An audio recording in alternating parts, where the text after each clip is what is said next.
Well, welcome to the Stone Roadie podcast. It's the one you don't want to miss. It stars Craig Reed, the Stone Roadie, and Griff, the rocket scientist. Let's not forget Kathy Godsey and all the old friends that come along.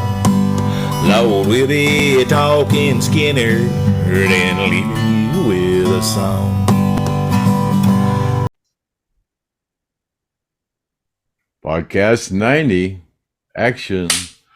Alrighty then, looky here. We're at the podcast number 90 on the Stone Roadie show. And this is your host, the Stone Roadie, Craig Reed, and this is my co-host, the rocket scientist, Mr. Griff Martin. And what are we going to do this week, Griff, on our 90th show on the Stone Roadie show? I was going to tag on the end of this podcast. I think it's about 4 years old. The first video that I ever shot with Gene Odom. It's basically a West Side tour. And what you do is you hook up with Gene, and he drives you around all the cool places that Lynyrd Skynyrd hung out, where they grew up, Alan Collins' house, Ronnie's house. Go back, you get to see the railroad bridge over there, and the Hell House dock, which is still there. And then he takes you to the Jug and to the parts place where Ronnie used to work, to the high school, to the ball field where they met Bob Burns, met Ronnie, and the first garage they played in when they were 2%. So he drives you around all those places, and I did a tour with Gene about 4 years ago, and I videotaped the whole thing. Some of you might have already seen it and might not know it was me, but I'm going to tag that video at the end of this podcast. And if anybody wants to go on that tour with Gene still does those tours. And if you go to supportsurvivors.net and to the contact page and send me an email, I'll get with Gene and put you together with Gene so he can take you on a tour if you so choose to do so, which I think it's $250, but it's the best $250 you ever spent, because you're riding around with Gene and he's telling all kinds of jokes. Yeah, I never hung out with Gene. It's just a barrel of monkeys, the guy's a nut. And so, yeah, you'd enjoy that. So I'm going to tag that video on. You kind of see what's going on during that tour and get an idea of what you're up able to see. And so yeah, I'm gonna put that on the end of this podcast. And then I got a call from Mark Howard. He had his surgery, I believe it was yesterday, and he did very well. They had to put a stent in his artery in his leg. He's got poor circulation in his leg. He's had so many hip operations from that plane crash, and they're trying to save his leg. Well, it looks like they're doing a good job, and he's in great spirits, and he feels better. He said his leg feels better, and you could tell he was a happy guy talking to me. So we're thankful for Mark Howard getting the surgery was a success. And the other thing too, Ryan King, the guy in Tuesday's Gone. I want you guys not to forget about him. He's battling some health issues, basically some terminal health issues. But it's just a matter of when. He's needing a surgery to extend his life. The guy's got such a great attitude, and he's always been a guy with a great attitude, always helpful. Volunteering his band for things. He's just a great guy. And you can go to supportsurvivors.net and click on the Ryan King button there to help him out with a GoFundMe if you want. And then I guess Greg, yeah, I guess you got another donation from Charlene Bolden, is it? Yeah, she sent us $1,000. Yeah, she was motivated by the when I posted on Facebook that we uh, Leslie accepted $1,000 donation. She said she wanted to match that, so she sent $1,000 to us and got that a couple of days ago. So yeah, so we added that to the our total. And yeah, we've given out $5,000 so far to the 5 recipients. So that means we've taken in $8,000. So we have $3,000 left to give to divide between the 5. So yeah, I put up a thing on FakeBook today that I'm gonna. The guy was talking about the guy that donated the forgotten. No, the what is that? He had a collection. He had a guitar. He had a collection of stuff that he's sent. Yeah, that he's donating his collection, and I'm putting the last of the street survivors memorial guitar. What is that guitar? The last of the street survivors. I don't know much about it, Craig. All I know is I saw the picture of it. But is there? Yeah. What do they go to on eBay if they want to go bid on that? How do they get? It's where my survivor underscore films is my eBay account, and that's where I'll be selling that stuff.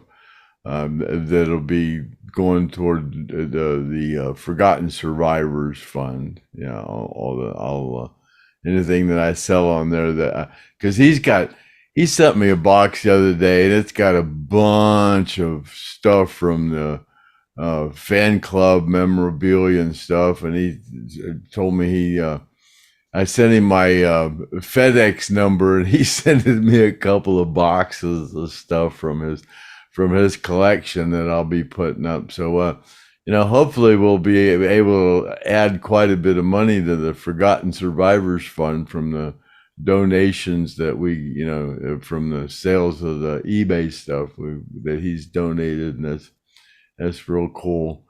But yeah, that the guitar will go up tomorrow night at 9 p.m. Eastern Standard Time under Survivor Understore Guitars, and we hope to get a good bid on that, so that'll go toward the Survivors Fund. All we need is another couple $1,000, and we can send everybody another $1,000. So we've sent them 5,000 from the Forgotten Survivors Fund, and then we had the concert down in Jacksonville, and we were able to send them another $5,000 each. So yeah, we've also sent them 10,000, and we almost got another 5,000, so 15,000. In the last few months we've put together. So doing pretty good toward that. So yeah, we don't want to dwell on this too much anymore. We just appreciate all the support we've gotten from this. We're still all got all the donators there. We got 13 donators so far, and along with the money we got from the brochure, from Gary's funeral brochure, along with the YouTube subscriptions, we put together $8,000. So we're doing pretty good. So yeah, so enough with that. Any more donations or anything, you send them to Craig J. Reed or Craig Reed, Post Office Box 442, Greene, Ohio 44232. And yeah, that's all we got to say about that. Yeah, so I guess Gene's still working on sending the money out from that that Rockin' for a Reason if he hasn't already done it.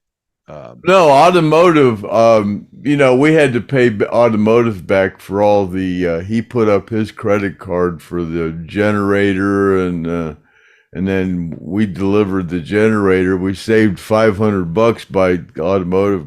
I was able to put the generator on his car, and we delivered that back and forth ourselves. But he had to, people put up a lot of money for their own fuel and stuff to get down there. So we had, we took care of their hotel rooms and everything like that, and a lot of people put up their own money to help to put this on. I know it cost me a few $100. I know it cost you a lot more than that. And automotive, he spent a lot of time and effort and driving, and everybody donated a lot of time and effort into this. It's just too bad we had to get kind of hornswoggled into some group down there in Jacksonville that was giving us a bad rap, and I don't know what all was going on, and some group down there that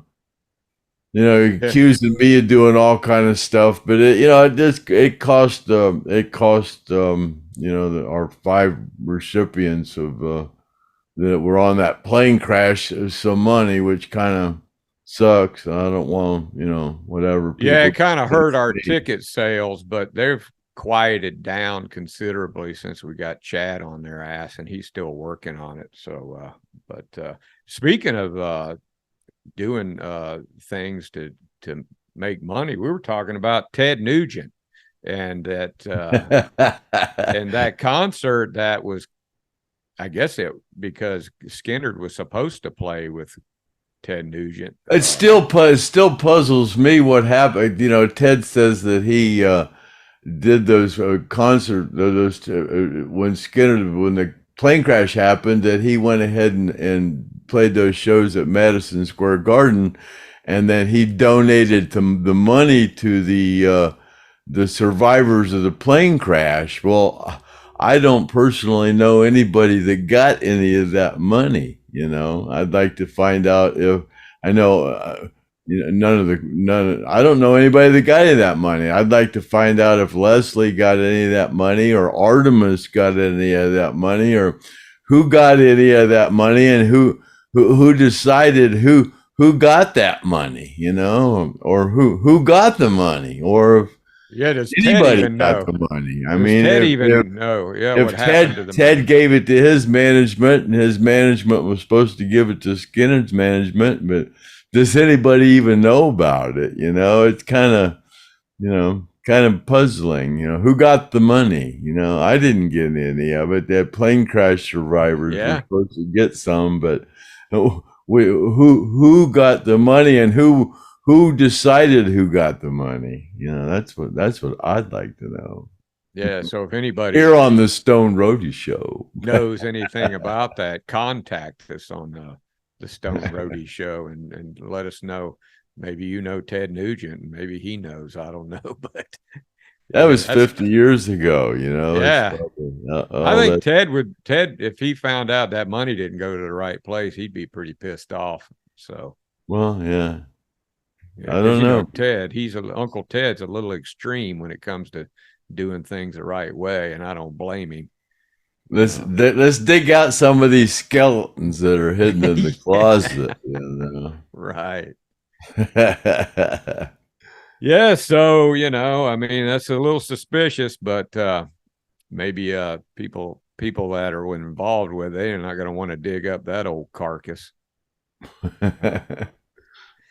So yeah, I don't have anything else there, Craig. If you want to just run into the I don't know. I've seen the Gene Odom tour of Jacksonville. It's pretty interesting. I don't know if who all's seen that. I'm sure there's some people that haven't seen it. So it's actually on the Griff Martin files. If you ever want to go to the Griff Martin files, there's kind of like some of the on the road stuff that I do. There's some stuff that I interviews that I did back when I worked in the space program. There's some of that on there with some people, astronauts and stuff like that. And then there's there's a video of me squirting my neighbor with the water hose, and a lot of people like that one.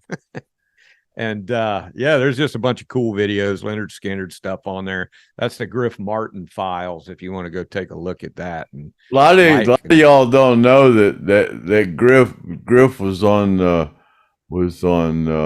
oh God, Dirty Jobs with Mike Rowe, and he was showing Mike Rowe how to grease the crawler. Yeah, if anybody ever watched Dirty Jobs, it's the crawler transporter Mackinac Bridge episode, and I'm working with Mike Rowe, and I think that was about 12 years ago or something like that. So it's a younger Griff Martin. So yeah.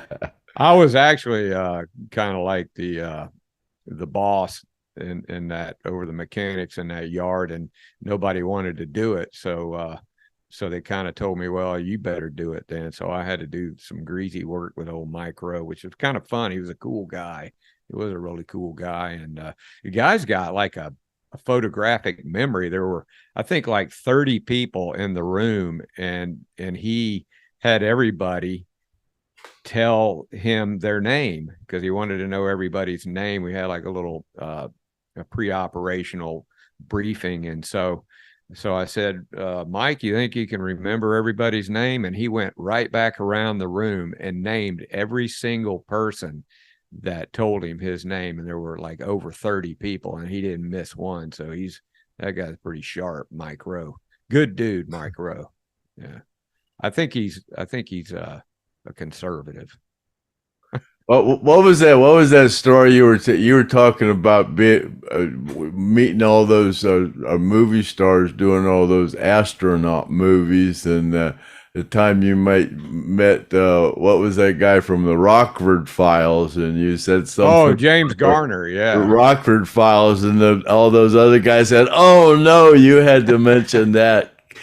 Yeah, I was in the elevator with Clint Eastwood, James Garner, Donald Sutherland, and Tommy Lee Jones, and just me, and so yeah, so I got to meet those guys. They were filming Space Cowboys, and so I started talking about the Rockford Files with James Garner and the other guys. I think it was Donald Sutherland. Said, "Why'd you have to bring that up?"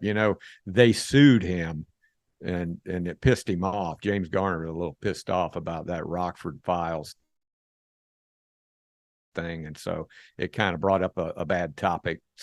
So I guess I started some shit with 4 major motion picture actors, But that was just some of the movies that I worked on. A lot of movies out there, because every time they use that crawler transporter, and I was involved with it. So that's how. And the last person I got to meet was Ryan Gosling. I worked with him for like 3 days on the first Man. That's a movie about Neil Armstrong. And I never even saw the movie. I heard I might be in it, but I didn't go see the movie. So go see. If you see me, let me know. Well, I guess we better get out of here, Craig, before my internet dies on me again. Yeah, you're kind of cutting in and out. You're not gonna probably like some of it, but Yeah. Oh well. We don't kind of edit nothing, and it's viewable, so we'll just kind of roll with it here on the Stoned Roadie show, and add the Gene Odom portion of the whatever. Yeah, and Old on the Road with Griff Martin. So yeah. All right, well, let's roll with it. And all right, that'll be podcast 90 on the Stoned Roadie show. And until next time, happy trails to you until we meet again. And sorry for the internet connection. Keep toking until then, and may the good Lord take a liking to you. And see you next time. See you later, alligator. After all, crocodile. Cut. Alrighty, I finally met up with Gene Odom here, and we pulled up here and Gene's truck overheated a little bit, so I told him to jump behind the wheel of mine. It's not my truck, it's Linda's. Yeah, it's his lady friend's truck. So I think it's just low on water, I hope. Yeah. Fingers crossed. Yeah, we wanna let it cool down, and so we jumped in this one. Hopefully this one won't break, because I think Gene and I both had the same kind of luck. But anyway, this is Gene Odom here, and Gene is an interesting guy. He is a childhood friend and longtime friend with Ronnie Van Zant, the late great Ronnie Van Zant of Lynyrd Skynyrd. He grew up with him, and he also grew up with all the band members, and so he's good enough to take me around today and show me some spots, and we're gonna have a good time looking at some stuff. And Gene's got lots of good stories to tell and things like that, because I've heard some of them before. So first thing I'm gonna do, Gene, is I'm gonna ask you, and I know you've. Let me get this before you ask. Yeah. I'm not worried about his truck breaking down. I'm worried about running in the back of somebody talking to y'all. Well, you just look straight ahead, and don't worry about looking here. Okay, good then. And then, and you probably heard this question so many times you got it memorized. How is it that you came to know Ronnie Van Zant and all those guys that are in the band? We grew up in the same neighborhood. Back then we called it Shantytown on the west side. This is the west side, but Shantytown. They call it the bottom now because it went to the bottom. So you like were just in the same neighborhood, few houses down maybe from Ronnie? Well, in the 40s, when we were born, 48, 49, 40, right there, we lived right in town, and then we left town on Palmetto Street, and we moved right down there on the same street that the Van Zants lived on as little kids, Mall Street. And then we stayed there. I got to get over here. Y'all watch me a minute. On Mall Street, for kids, as kids growing up, me and Ronnie, we were all friends, little kids playing ball and swimming in the ditches when hurricanes came around. And then we moved to underneath the Matthews Bridge for about a year in the late 50s. Late 50s, I say 50s, for about a year. Then we moved back to Pangola Drive, the street over from Mall Street. And so that's where we grew up and became grown boys and men and so forth and so on there. He was on Mall Street, and I was on Pangola Drive. And then all the band members, you guys all went to school together, or they were in the same neighborhood? And well, some of them went to school together, some of us did, some of us didn't. Actually, elementary school, we and Ronnie went to elementary school, Bob Burns. But we didn't know Bob then, right? Early, way back in the 60s. And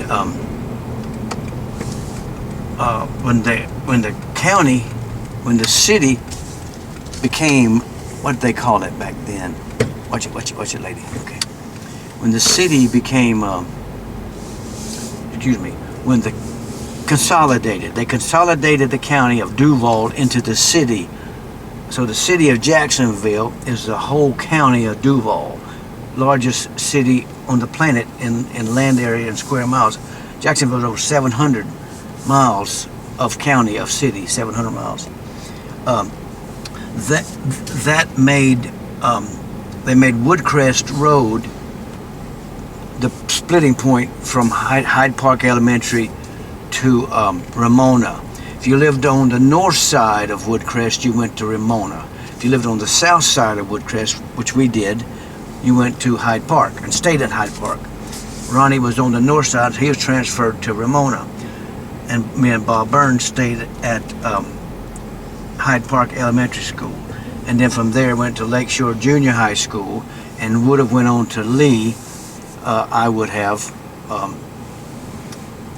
Bob went to Ed White, I believe. And Ronnie went to Lee. I would have went to Lee High School, but I didn't get to high school. I was, I got out of school in the 9th grade. The hardest 3 years of my life was the 3rd grade. Boy, man. Yeah, you and me both. I think I failed my 1st grade because my parents were getting a divorce, so I didn't go then. But now, people that don't know, Bob Burns was a drummer. Bob was the original drummer. The band started by Ronnie and Gary, then got, excuse me a minute. Bless you. I've been blessed with the worst white luck of any man alive. Luck of any white man alive, excuse me. My luck runs out just before I wake up every morning. What was I saying? You were talking about it's the band and how they started, and it was Gary Rossington. Ronnie and Gary got started. Ronnie got with Gary because Ronnie sang in another band briefly. Just I can't think of the name of it now. He wanted to be a singer, and so then Larry Junstrom, which was at Lee, the bass player, and then needed a drummer, or vice versa, or needed a drummer. Anyway, Ronnie playing baseball down. We're going to stop out there, and Ronnie hit a ball, and actually it hit Bob Burns, not in the head, but right in the shoulder, and it knocked Bob down. Ronnie ran over there, and we all did. Everybody ran over there, and said, "It's Bob Burns," and Ronnie goes, "Bob Burns, Bob, you're a drummer." Bob says, "Yeah, I play drums." Ronnie says, "Good, we need a drummer in the band." So Bob became the drummer, and Alan Collins was playing in the band called the Mods. J.R. Rice's band, and I think Larry Steele was in that band. And Ronnie and Gary were riding down the road one day, and Alan was on his bicycle, and they hollered at Alan about wanting to play, and Alan throws his bicycle down and run because he heard about how mean me and Ronnie and everybody was. And so a day or two later, I'm going over to Ronnie's house for some reason, and I looked down the road where J.R. lived. There was an open lot still there. They were playing baseball. So I ran around the corner, and Alan Collins was pitching. And I went on left, went to Ronnie's house. I said, "Hey, man," I said, "they're playing ball. Alan Collins is pitching. Let's go get him and put him in your band." So me and Ronnie jumped in his Mustang, and we run down there and run up on the mound. And we got Alan Collins and said, he come to play with this band, with these guys. And me and Ronnie told J.R. and the rest of them, "Y'all, we'll come pick his guitar and his amplifier up later." So Ronnie took Alan to his house, and they talked, and Alan Collins became a part of the band, which was Ronnie, Gary, Larry Junstrom, Bob Burns, and Alan Collins. That was your first 5. That was the nucleus. That was the nucleus. So you kidnapped Alan. We kidnapped him and made him a part of the band, and the rest of that's history. But what was I going to say? I'm getting old.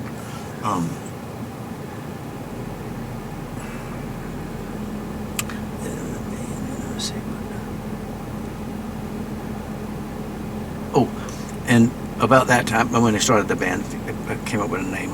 They had a name for a day or two, Conquer the Worm. The first one was My Backyard. Kind of played My Backyard. And the first rehearsal place was Larry Junstrom's carport, where they first struck their first notes. And,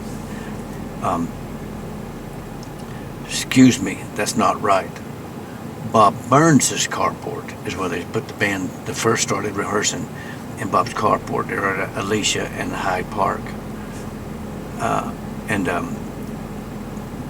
Bob's family told them to get lost, go too loud, and they went around the corner to Larry Johnson's. I'll show you that as we tour. Okay. All right. So we're here at the cemetery then, where a lot of the guys that are no longer around are buried. So we're gonna go take a look.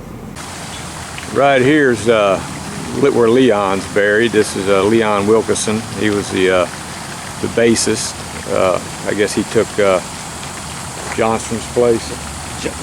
Larry Johnstrom's place. Larry didn't like Skynyrd dryness, so Larry switched over and became the drummer when they started the band 38 Special. That's a nice little headstone there. His son did that for him. Son did it. Son had buried next to him. Okay.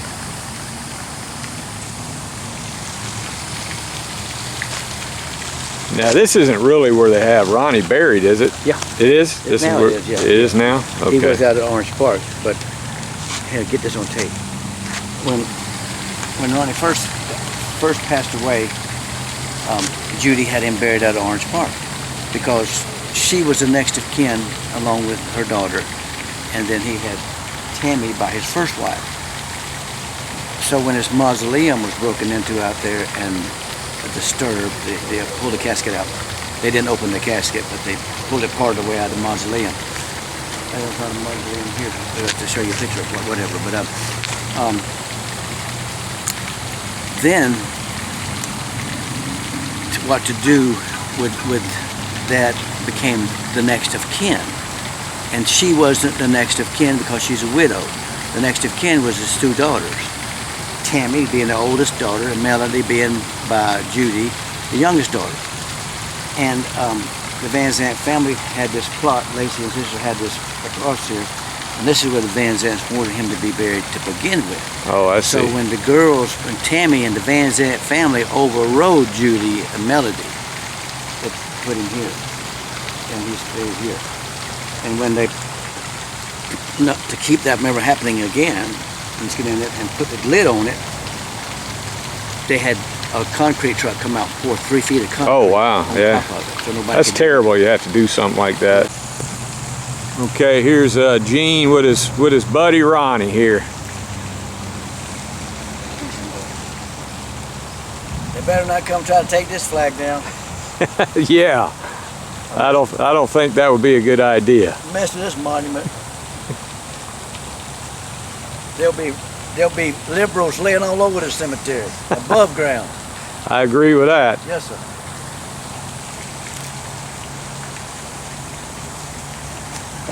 That's Lacey and sister. Like I said, Lacey and sister had this plot, and this is where they wanted Ronnie buried the whole time. And the Van Zant bench. You can tell where all the people come. walking Yeah, up you here. can see the Yes, grass sir, is but worn out here. They replace this grass about every 6 months. Yep. And there's usually a lot more paraphernalia up there. Ronnie Van Zant and his best friend Gene. My fishing buddy. It's his fishing buddy. I don't know if you can see it. Here's a little lure right here. Yeah, somebody left him a little fishing lure. It ain't the one he'd like to fish with. That's salt water, but he won't mind. He's happy with that. All right, Gene. Well, let's go look at something else. We'll go across there to Allen. We're live. Okay, barely. What's left of it? From the first time that Ronnie and the boys started rehearsing and playing on stage until their death, the plane crash, Ronnie Van Zant was center stage. Always to his left was Leon Wilkerson. Always to his right was Alan Collins. There's Ronnie Van Zant, center stage. To his left is Leon Wilkerson. To his right is Alan Collins. They're buried in death the way they played on stage. And that happened in accident. Yeah. He did. Alan was producing. Standing here at Alan Collins' gravesite, and Gene just grass. picked up an album. Looked like the last album that Rossington Collins Band. the Rossington Collins This is band. the first one. The first record. First record? The first Rossington Collins record, yeah. The second one was a total flop. This one was a success. It was the second one was a total flop because Alan Collins didn't produce it. Alan Collins didn't write none of the music on it. Alan Collins didn't work on the second record. The second record was garbage, but this one was good. It's killing the grass. I'm gonna put it over here so it don't kill the grass. And this is where his wife and he's buried. I don't know what that is. Oh, that's I don't know what that is.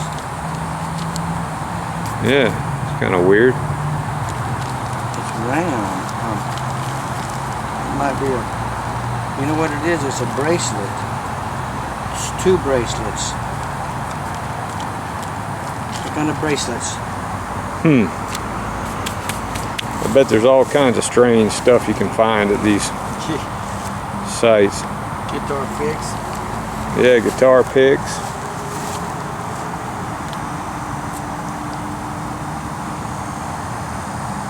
Kim Dunlap.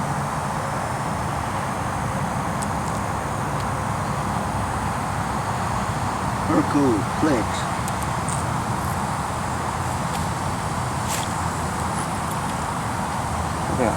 I made him a cross out of lead with a Yeah, magnet. somebody I got a magnet on the back of it. made that. That's steel. It's like lead, but it's steel. Yep. We won't stick to the bronze, but that's a good sentiment. Alan Collins. Alan Collins. That was the sound of Lynyrd Skynyrd. Without that man right there, you'll never ever achieve the sound of Lynyrd Skynyrd band. Gary did the Rosington album. Alan did the Alan Collins band album. It was shipped a $250,000 to the East Coast when we started that tour. And he got paralyzed. That album would have been platinum in 2 weeks, multi-platinum, if he hadn't got paralyzed. I was in his dad's office when MCA called shortly after he got paralyzed and said, Alan Collins' band album is the best album since Street Survivor, but they can't put no money behind it because he's paralyzed, and they let it do what it was going to do. Yeah, couldn't do any touring or anything like that. Yeah, so they just let it go. But they said it was the best album since Street Survivor. That's called the Alan Collins. Without Alan Collins, you don't have no Lynyrd Skynyrd sound.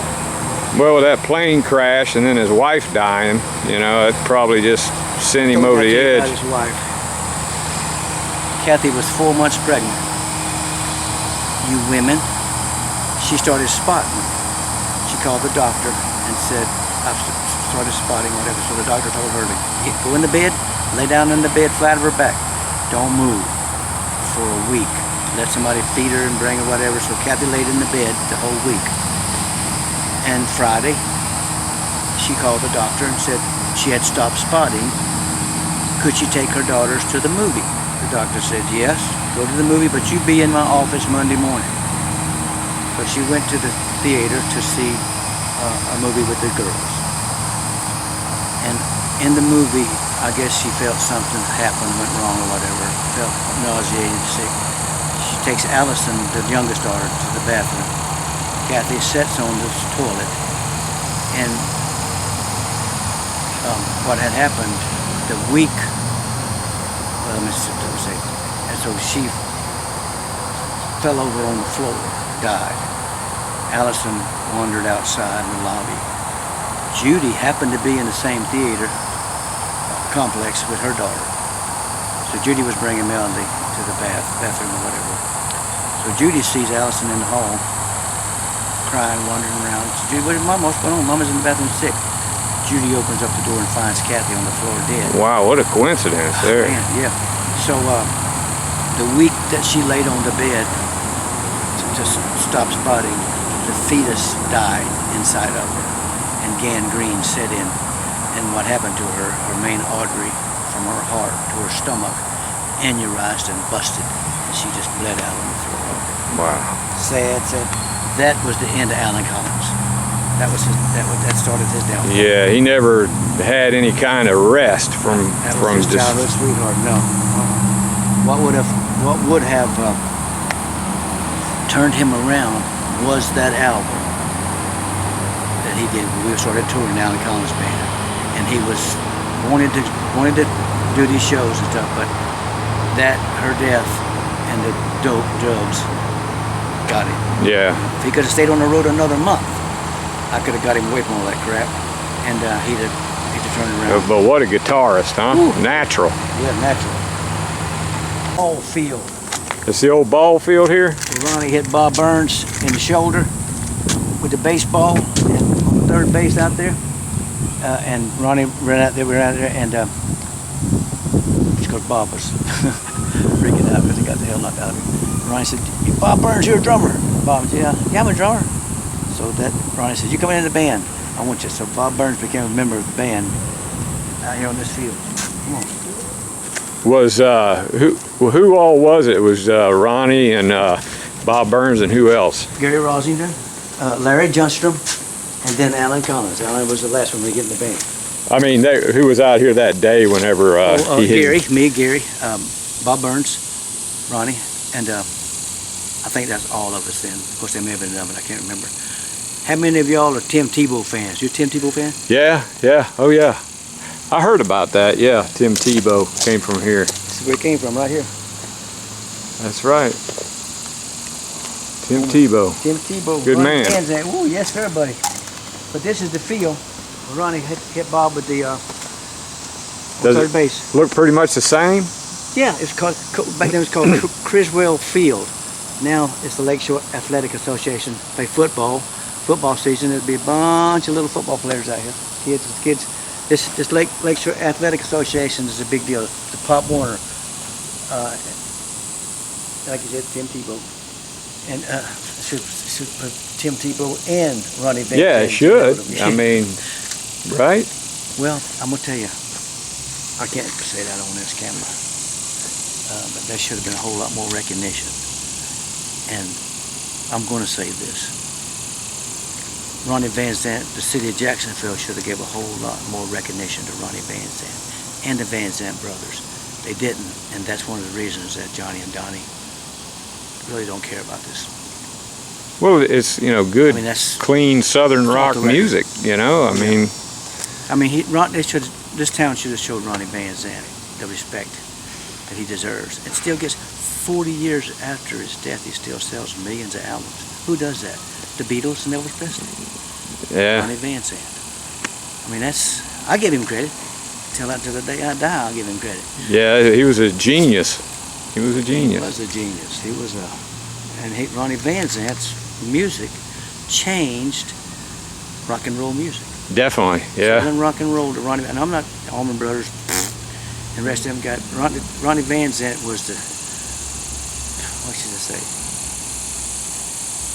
The scientist, the music scientist that changed rock and roll.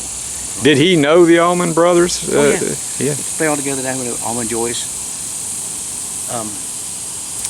at the Pussycat Club and the R&R bar. That's where Judy worked at. R&R, where I met her. Greg Allman. Greg that lived on Iona Street over there. About 67,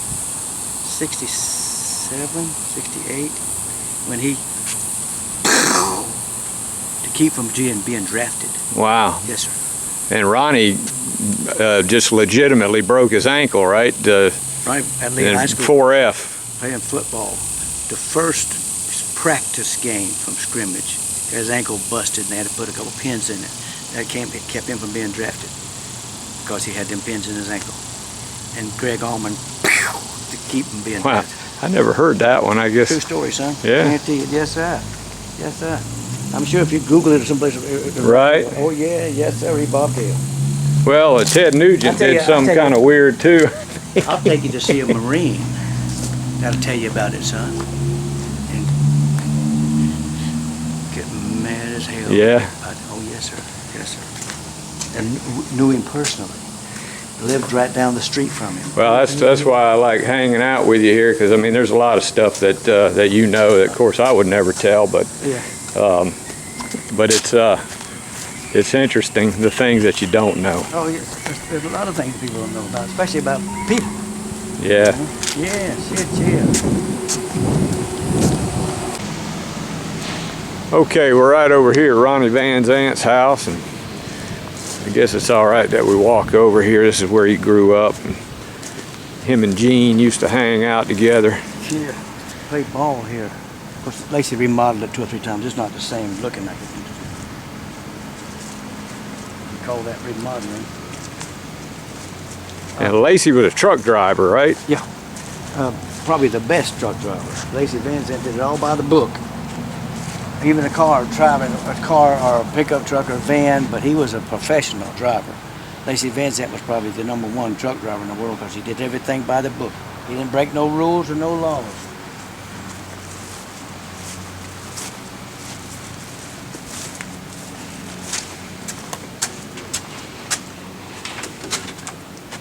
That's too dark. This is the original front door. Could be. The house has been remodeled, like I said, but it's been so long back you can't remember.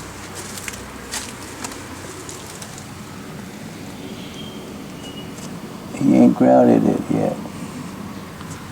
Yeah, it looks like they put some tile in there. Jimmy's putting some tile in there. He ain't grouted it yet.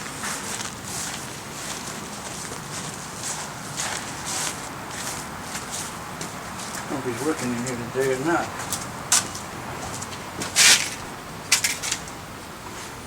No, he got everything moved out of there though. Got plenty of tile and it looks like he stopped. It's like some flooring. Here's the, come here, here's the, before Lacey added on to it, this was the carport.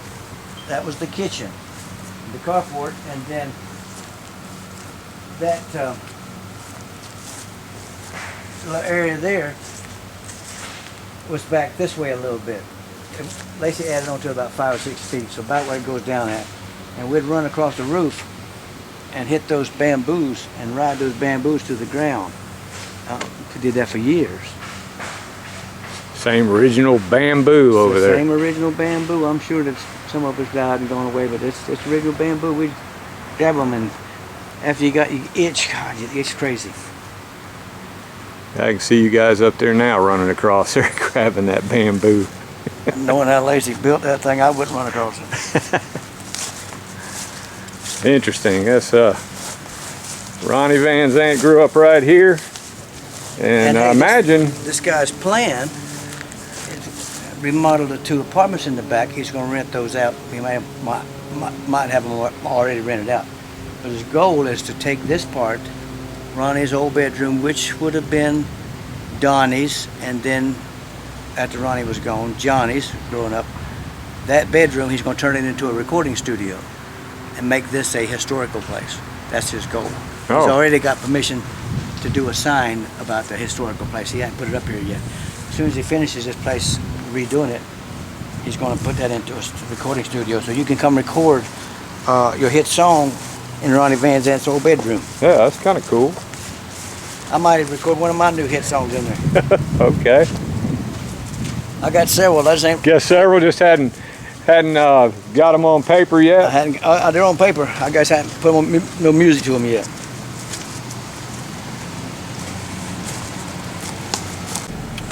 And this is Alan Collins' house, and we're trying to make a Quick getaway. quick getaway before they come out and run us off. Yeah, and the neighbor, they don't want to get tired of it. But this is where Alan Collins grew up, right here. 2259. Okay, Gene's stopping right here in front of Gary Rossington's house when he grew up. His sister owns it now, and we'll take a quick peek at it before she runs us off. Yeah, when she's homing up. She don't like nobody. She don't like nobody coming up to her property. That's where Gary Rossington grew up. Yep, that's Gary Rossington. And this next place is where Alan's sweetheart, Kathy, came from. Kathy.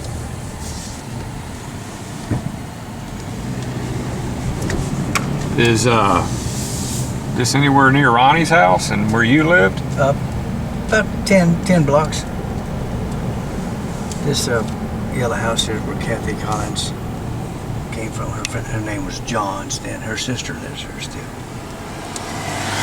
Kathy Collins. Yep, that's where Kathy Collins come from. Pretty nice house still. Kathy Johns, yep, her sister keeps it up. Alright, let's see, now where we gotta go now. Let's see,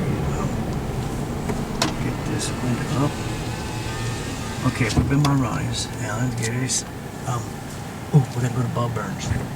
Bob Burns' house. And Larry Johnston's. And then Alan's. So this is the neighborhood that they all grew up in and Yep. kicked around and rode bicycles and things like Leon that. and Billy will go by where their houses were.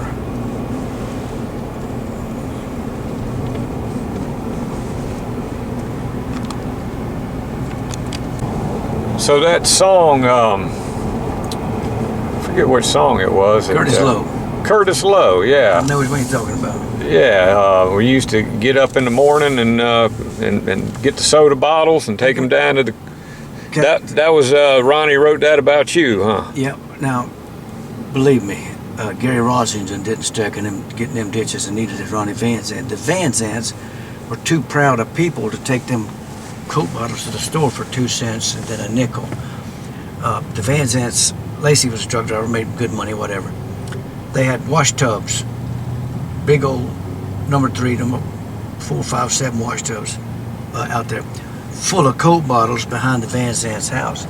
When I couldn't find any in the ditches, I just go to the Van Zant's house and put 5 bottles on my fingers, and I go to that store with 10 bottles and make 20 cents. That's enough for a RC Cola and a moon pie and a little left over back then, and take a bunch of bottles down there. And Ronnie, I can honestly say I never seen one of the Van Zants take no bottles to Claude's store. Didn't need to. No, Lacey made good money. Of course, when Ronnie was working at 16, he was married, and Nadine, he had that daughter, Tammy, and Ronnie working at his brother-in-law's auto parts store, Mars Auto Supply, and Lacey truck driver made a little money.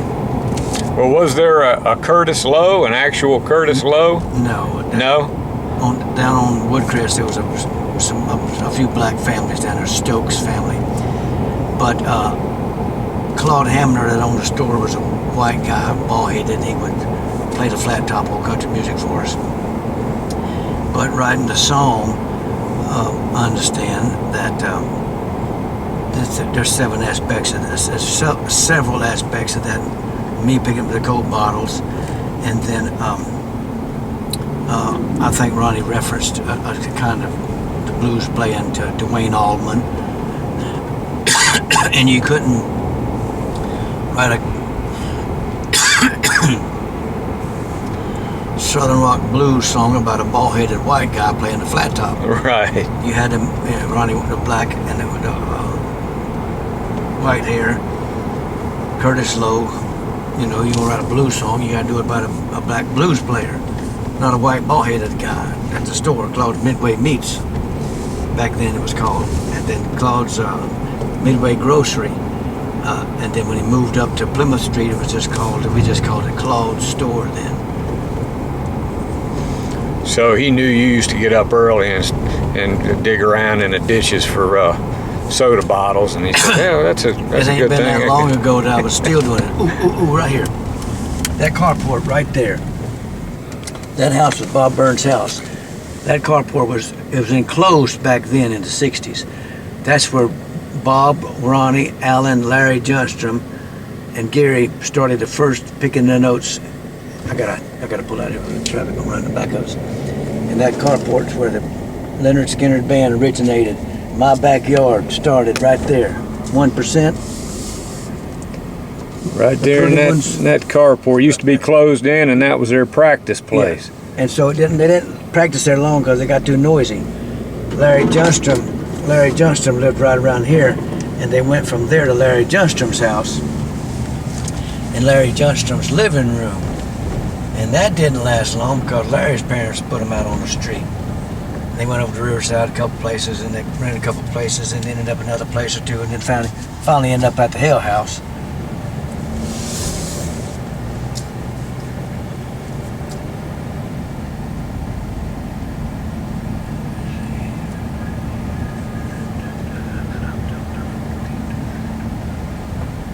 This house right here, the yellow house. This yellow house? Yeah.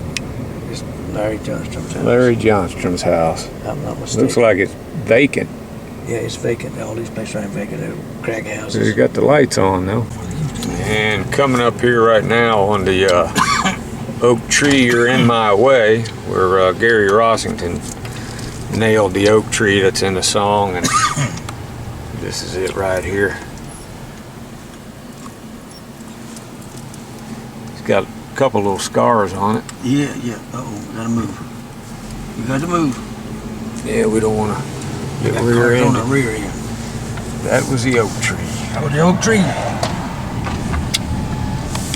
All right, here we are at the high school. And what happened here, Gene? This is Robert E. Lee High School, where Ronnie and Gary and Larry Johnstrom went to high school. These motherfuckers have taken Robert E. Lee off of it in the last week or so. Yeah, I guess that's okay, because this school's 98% black now anyway, so. Name it, I don't know. Where's it gonna fucking end? When's the last time you were here? A couple weeks ago. And it was up then? Yeah. Yeah.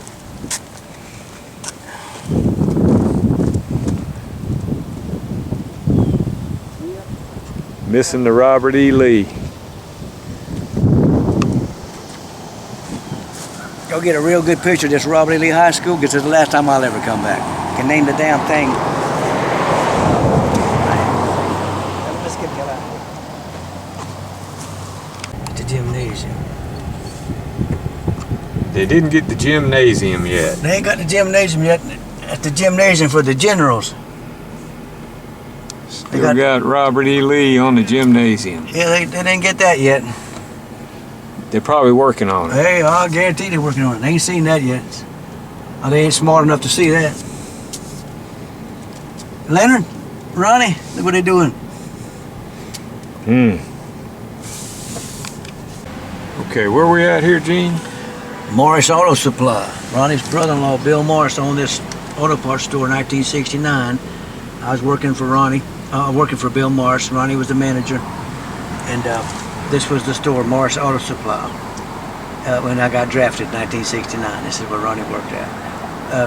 And then Bill opened up a new location over on Beach Boulevard in University, Morris Auto Supply 2. And Ronnie was sent there to manage that store, and I was sent over there as a parts runner, and that's where I was drafted from in May of 1969, working for Morris Auto Supply and working for Ronnie Van Zant. This is where Ronnie honed his skills, memorizing all the numbers in them books and stuff, like he did his songs. He didn't wrote no songs down. He never wrote no numbers down. If you needed a part, you'd just go out in the back and pick the part up, tell you the numbers and get it. Unbelievable. And there was some kind of story that you were telling too about so many sales. If you won so many sales or something, and you got a trip to Hawaii or wherever. This was it. And you went with Lacey. Yeah, every year, Delco Remy, spark plugs and Delco Remy parts, if their stores did so much money, Delco Remy would give them an all-expense paid vacation every year. And they would be 50 or 100 people from all over the country that owned stores that did so much volume, they would get a free all-expense paid vacation. And that year, May of that year, it was to Honolulu, Hawaii. And Bill and his wife, Joanne, couldn't go, so they gave the 2 tickets to Lacey and Sister. Sister wouldn't fly, Ronnie wouldn't fly, none of them Van Zants would fly, the rest of them were too young. So Lacey got me to go with him to Honolulu, Hawaii in 1969 on an all-expense paid vacation by Delco Remy. AC, back then it was, I think, AC Delco or Delco Remy. And when I came back off of that vacation, my draft papers was in the mailbox. I went from a vacation to drafted in the Army. At least you made it to Germany, though. Yeah, Instead. and thanks, Ronnie, because he wouldn't fly. And he hated to fly, and that's what killed him. Then, lot number 129 and lot number 128. That property is where the actual Hell House sit. I'll show you, but the Hell House sit right in by that cedar tree. And they got these 2 lots divided up. This one is 60 points of an acre. That one is half an acre. This is basically a half an acre lot. You know what they want for this lot? How much? $400,000, $395,000. Wow! Just because they know Because that they the know Hell that. House. Yeah. So you could the Hell House property, $800,000 or what it could buy. Good Lord. Lord is right. Ronnie Van Zant would have a heart attack. That poor old John Copenhagen would die too if he knew that. So we're out here on the Hell House property. which was a big spread, and they turned it into a subdivision. And then these lots are where the Hell House was. The Hell House was a place where they practiced. Where all that great Skinner music comes from. It's where all the Lynyrd Skynyrd music came from, and Ronnie used to come out here on the dock and hear him play and come up with lyrics. Well, the good thing is, I guess, you don't have to sneak over there by the railroad track anymore. No.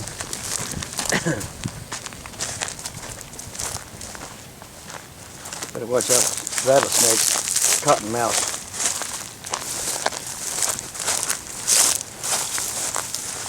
Where's the cedar tree you were talking about? Right there. That's the cedar tree? The cedar tree that when you drive by, I can identify the property. There's another one on here somewhere. But that cedar tree right there is how you identify this property. By not knowing it, you know. The dock is right down there. The Hell House actually set, the dock's right down there. The Hell House actually set right in this area right here. This is where the Hell House sits. You're standing on the Hell House property where the music came from. Well, it is a really nice, quiet place.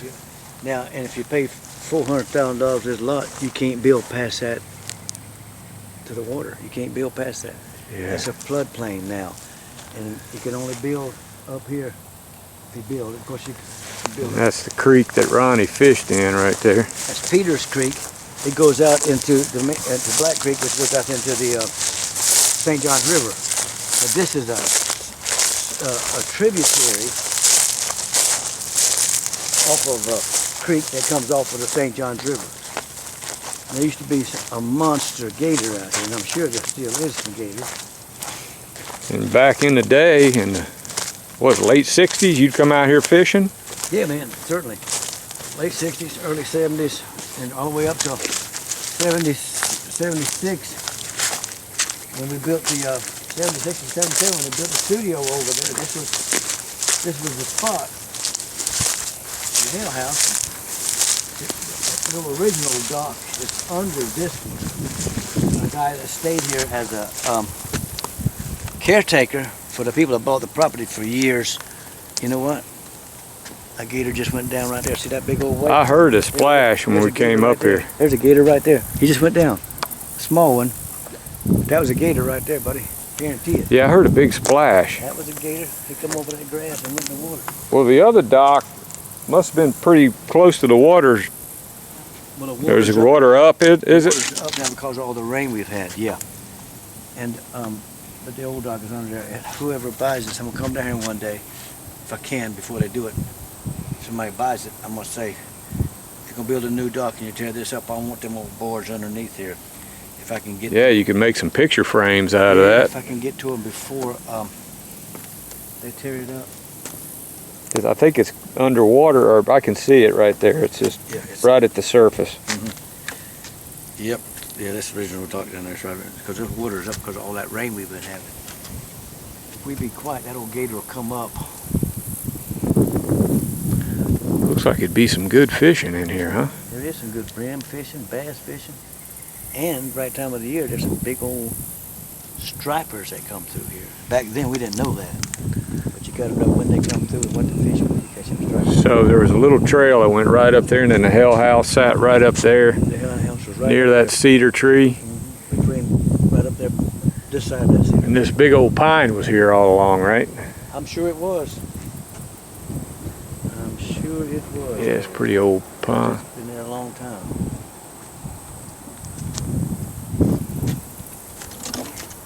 Pretty cool.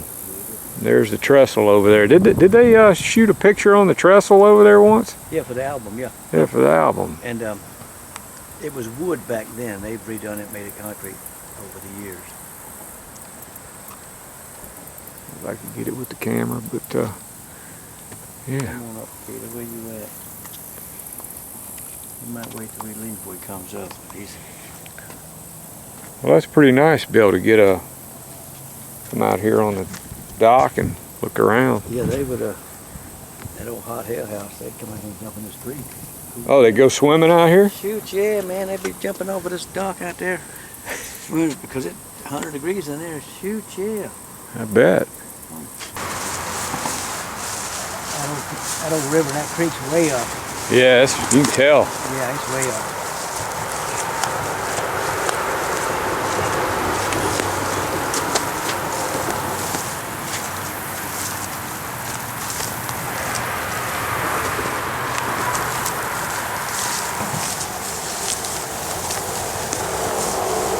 Be a nice place for a moccasin to be hanging, huh? That's right, buddy. Here, I'm watching.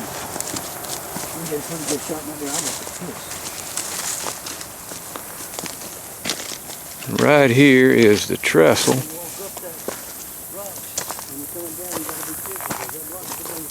A lot of people used to come up here and listen to them jamming because they couldn't get on the property, and it was the only way to hear them.